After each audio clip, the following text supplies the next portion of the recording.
দর্শক, প্রথম ব্যান্ড এনাদের বাড়ি থেকে যাত্রা শুরু, এবং এনাদের কিন্তু একটা বড় অবদান আছে। আজকে যে আমরা পাবনা শহরে ব্যান্ড মিউজিক দেখছি, এই শুরু কিন্তু ওনাদের হাত ধরেই।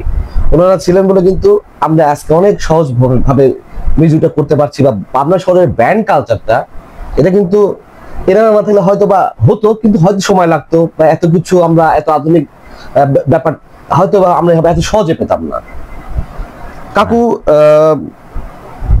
এবার প্রশ্ন করি যে আপনার মিউজিকের স্বপ্ন, যেহেতু আপনি পরিবার সঙ্গীত মনা একটা পরিবার, এখান থেকে আপনি উঠে এসেছেন, কিন্তু যদি আপনি মিউজিশিয়ান না হতেন সেক্ষেত্রে কি হতেন? সেক্ষেত্রে আপনার কি ইচ্ছা ছিল? না, মিউজিশিয়ান আমি খুব প্রথমে বলেছি, আমি গান মানে কি, যে গানকে প্রচন্ড ভালোবাসি, যেহেতু সুর শুনে বড় হওয়া। জি হ্যাঁ, সুর তো ভিতরে। হ্যাঁ, আমি যেমন অনেক দিন ধরো এই যে হোক যেভাবে হোক পরিস্থিতিগত কারণে কিবোর্ডটা তো এখন যে প্রতিদিন আমার কিন্তু এই যে আমাদের মাঝে যে একজন আছেন, আমি কিন্তু আমার শিল্পীদের যারা পাবনার এখন ওই যে গান করছে ভালো, যেমন আমাদের অমিত্রা, এরা ভালো করে, আমি এবং সেইভাবে তাদেরকে শেখানোর একটা চেষ্টা করেছি যে তারা যেন ওই যে কোনো স্টেজে যত বড় শিল্পী আসুক, শিল্পী তো গানই গাবে। হ্যাঁ, অবশ্যই অবশ্যই। সে গান গাওয়ার পাশাপাশি সেও যেন গাইতে পারে, সেখানে তো একটা ভেরিয়েশন হতে পারে, যেটা আমরা বলি 19-20, কিন্তু ভেরিয়েশনটা এমন যেন না 100/20, এটা যেন না হয়।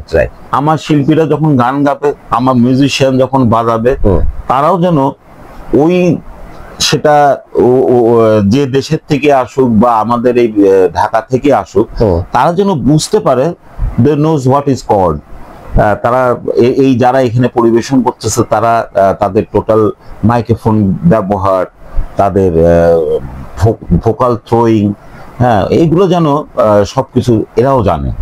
এটা জানো, যেমন একটা ছোট শহরে যেমন ফেরদৌস ওয়াহিদ যখন আসলেন পাবনায় বেশ কিছু, তখন পাবনায় এসে সে কিন্তু প্রথম ফেরদৌস ওয়াহিদ 1980 সালে, জি, উনি কিন্তু প্রথম পিএ সিস্টেম নিয়ে আসেন সেই সময়। আচ্ছা, কারণ আমরা যখন একটা বগুড়া গ্যারিসনে শো করতে গিয়েছি, তখন ফেরদৌস ওয়াহিদ তার পিএ সিস্টেম, আমাদের তখন ওই সাউন্ড শুনে আমরা হতভম্ব হয়ে গেলাম। কি ব্যাপার, এটা কি? আপনাদের কাছে ওটা একদম নতুন একটা ব্যাপার, একটা নতুন ব্যাপার। আমরা তো হচ্ছে নর্মাল সাউন্ড। ফেরদৌস ওয়াহিদ তারপরে পাবনাতেও শো করেছিল, তাই এই যখন এসেছিল কত শোনা জানো, তা আমি তখন ওই ফেরদৌস ওয়াহিদকে বলছে, আচ্ছা প্রলয় সাউন্ড কার? পাবনার। আচ্ছা, তুমি বলো কি? আমি তখন লিটনের ডাক দিলাম যে এর সাউন্ড সারা ঢাকাতেও যায়, এখানেও যায়। তুমি কিন্তু খুব মানে অ্যাস্টনিশড হলেন, এবং যে পাবনাতে এই সাউন্ড আছে। আমি চাই যে আমার পাবনার শিল্পীরাও সেরকম, যে যখন পরিবেশন করবে, তুমি পাবনার শিল্পী, তুমি পরিবেশন করতেছো, যার সাথে স্টেজ শেয়ার করো, তুমি সেইভাবে শেয়ার করো। আমি সেই জন্য প্রতিদিন আমার একটা রিহার্সাল রুম ছিল, এখনো একটু পারি না আমি অসুস্থতার কারণে, তা সেখানে সবাই প্রতিদিন রিহার্সাল করা যুক্ত হতেন। আমি তাদের গ্রুমিং করতাম। ভোকাল অনেক বিষয় আছে, যেমন কিছু ডেলিভারি আছে, কিভাবে দিতে হয়, নিঃশ্বাসটাকে কিভাবে ফেলতে হয়, সেটাই। তবে তুমি যেটা বললে গান না করলে, আমি তো গান কখনো প্রফেশন হিসাবে নেইনি, সেটাই না, কারণ আমরা গান প্রফেশন নিইনি। আমি বলতে গেলে এদেরকেও শিখিয়েছি নিজের খরচ করেই, কারণ আমার একটা দূরের থেকে একটা ছেলে, আমি কিন্তু যেমন আমার এখানে একটা সাথিয়ার থেকে ছেলে আসতো, একজন ওই ইসের থেকে কমলপুর থেকে আসতো, কেউ ইসের থেকে, তার অনেক দূর দূরান্ত থেকে আসতো। তারা তো রিক্সা ভাড়া না দিলে এসে শিখবে কি করে? সেটাই তাদের অর্থনৈতিক অবস্থা এখন হয়তো ভালো হয়েছে, সেই সময় ছিল না। তা যেমন আমাদের যে আজকে এখন তুমি ধরো পাবনা শহরে যদি রাধানগর থেকে কেউ রিক্সায় করে আসে, তার 60 টাকা লেগে যায়, অবশ্যই তা তো লাগে। তারপরে বিকালে যদি সে কিছু খায়, তার আরো 20 টাকা লাগে যায়। 100 টাকা তো দিতেই হবে হাত খরচ, তাই না? এবং একটা স্টুডেন্ট তো এত আর তারা তো হচ্ছে, এরা কিন্তু ওই অনেকে শিল্পী আছে আমি দেখছি, তারা ওই যে সারেগামা পাধানিসা যেভাবে হয়েছে, কিন্তু তাদের কোয়ালিটি, তার ভোকাল ভালো। আমি শুধু একটা জিনিস বুঝি, তোমার টোন। জি, তোমার টোন যদি ভালো হয়, তাহলে পরে তোমাকে গ্রুমিং করলে তুমি এখান থেকেই তুমি হয়ে যাবে ভালো কিছু। আর যদি তুমি টোন ভালো না, তুমি ধরো এমন একটা টোন, সেই টোনটাতে তুমি যতই জানো একেবারে গানের সাগর তুমি ভিতরে ঢুকায় ফেলছো, হ্যাঁ ক্লাসিক সবকিছু তুমি, কিন্তু তোমার টোন ভালো না, তাহলে তো লাভ না। তাহলে কিন্তু সেখানে আমি তাদের প্রতি অশ্রদ্ধা করি না, জানাকে আমি সম্মান জানাই, কিন্তু সেই শুনতে তো সেই শ্রুতিমধুর হবে না, শ্রুতিমধুর হবে না। এই বিষয়টাকে আমি মাথায় রেখে এই ধরনের প্রতিভাকে আমি কালেক্ট করেছিলাম। কাকু জীবনে তো গান অনেক ধরনের গান করেছেন, অনেক ধরনের গান আপনি গেয়েছেন, তো আপনার কাছে কি ধরনের গান আপনার স্বাচ্ছন্দ্য বোধ হয়, গাইতে আপনার স্বাচ্ছন্দ্য লাগে বা ভালো লাগে? আমি কিন্তু সব ধরনের গানকে পছন্দ করি, যেমন আমি ব্যান্ডের গানের সাথেও বাজাই, জি, আবার তবে আমি স্লো যেগুলো হচ্ছে রাগশ্রয়ী গান, জি জি, একটু যেহেতু আমি বলেছি যে আমাদের শুরুটা হচ্ছে রাগ সঙ্গীত শুনে, হ্যাঁ, সেই ধরনের গান শুনতে ভালো লাগে। যেমন মান্নাদের গান ছিল, তখন তো আমাদের যুগে তো মান্নাদের, কিশোর কুমার, হ্যাঁ, তা এদের তো শুনে তো আমরা বড়, কাজেই সেই গানগুলো আমাদের কাছে ভালো লাগবে, এটাই স্বাভাবিক। তবে আমি সব ধরনের মিউজিকই ভালো লাগে, হ্যাঁ, আমি দেখি সবকিছু। যেমন ওই যে মাঝে মাঝে ইয়ানির যে কিবোর্ড 7-8টা বাজায়, দেখি উনি যে একটা টোনের জন্য একটা কিবোর্ড, হ্যাঁ, এক একটা টোনের জন্য একটা কিবোর্ড, অনেক বড় আয়োজন থাকে, সে কম্পোজ করতেছে ঠিকই, কিন্তু তার মধ্যে একটা টুকা দিলেও একটা পার্টিকুলার একটা জায়গায় যে সে, এবং সে কর্ড গুলো করতেছে, দেখি যে অনেকে কর্ড ধরার অনেক রকম স্টাইল, কিন্তু আমি দেখলাম যে আমি যেভাবে ধরি ওনার ধরার স্টাইলটা কিছুটা ওইরকম। আচ্ছা, হ্যাঁ, তা আমি কিন্তু এরকম। আর কিবোর্ডের সাথে যেটা ভালো লাগতো আমার হচ্ছে এবারে হচ্ছে পিয়ানো বাদনটা। এই সমস্ত মানুষগুলো আপনার অনুপ্রেরণা, যে ওই এবার যে পিয়ানো বাজাতো ওর লেভেলটা কিন্তু খুব হাই থাকতো, এবং পিয়ানোর পদ দিয়ে তুমি শুনো দেখবা যে পিয়ানোর পদ দিয়ে গানটা বের হয়ে গেছে। আচ্ছা, তা এখন যেটা শুনি যে যারা কিবোর্ড বাজায়, দেখা আমি বুঝি না কেন কর্ডটাকে মাইনাস করে দেয়, আচ্ছা, বা ব্যাকআপে কিছুই থাকে না। হয়তো গিটারিস্ট আছে, কিন্তু গিটারটাকেও প্রপারলি সেইভাবে যে রিদমে যেতে হবে, দেখা যাচ্ছে যে ড্রামস একরকম রিদমে যাচ্ছে, গিটার তার থেকে ভিন্ন।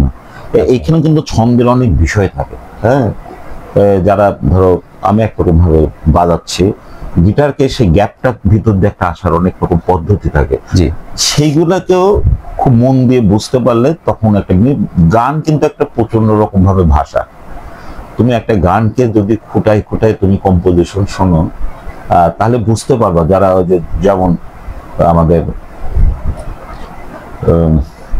আর.ডি. বর্মনই বলো, বা শঙ্কর লয় তাল, শঙ্কর এহসান লয়, বাংলাদেশের আলাউদ্দিন আলী ছিলেন, তারপরে হচ্ছে ফরিদ ভাই, যেখানে এই যে আরো কুমার বিশ্বজিৎ খুব ভালো মিউজিক বোঝে। তা এই মিউজিক কিন্তু একটা সাংঘাতিক একটা গল্পের মতো, একটা ভাষার মতো।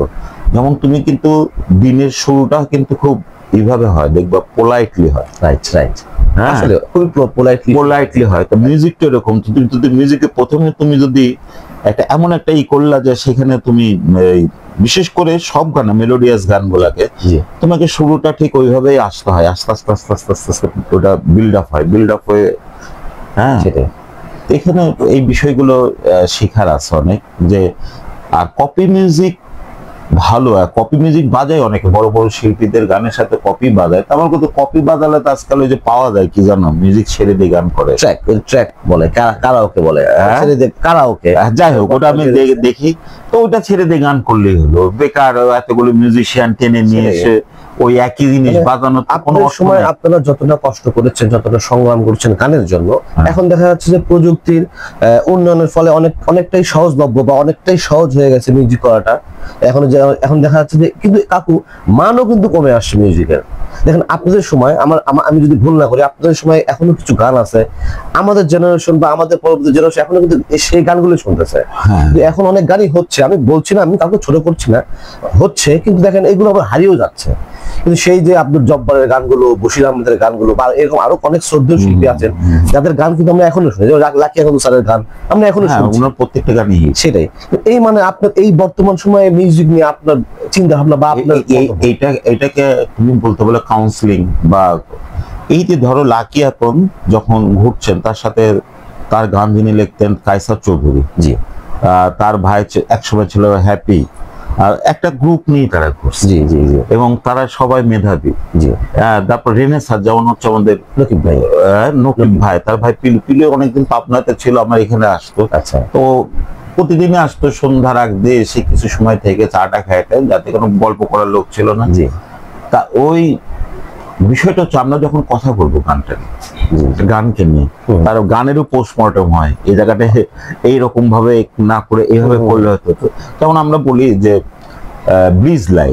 ব্রিজ লাইনে এসে আমরা কোন একটা পাওয়ার দেওয়ার চেষ্টা করি। আচ্ছা। ব্রিজ লাইনে গিয়ে সেটা হয়তো আমরা স্ট্রিংস, কোয়ার বা যে কোনো হোক একটা পাওয়ার অ্যাডপ্ট করার চেষ্টা করি।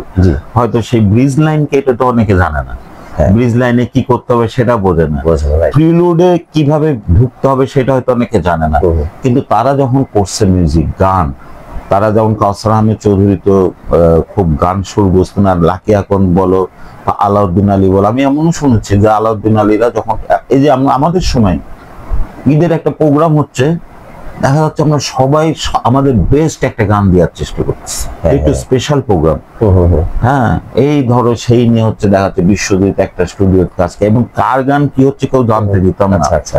তা আমি একবার আমাদের একটা প্রোগ্রামে জাফর ইকবাল একটা গান গিয়েছিল, সেই গানটা সুর করছিল আলাউদ্দিন আলী, আর শেখ নুরুজ্জামান শেখ হচ্ছে গানটা লিখেছিল।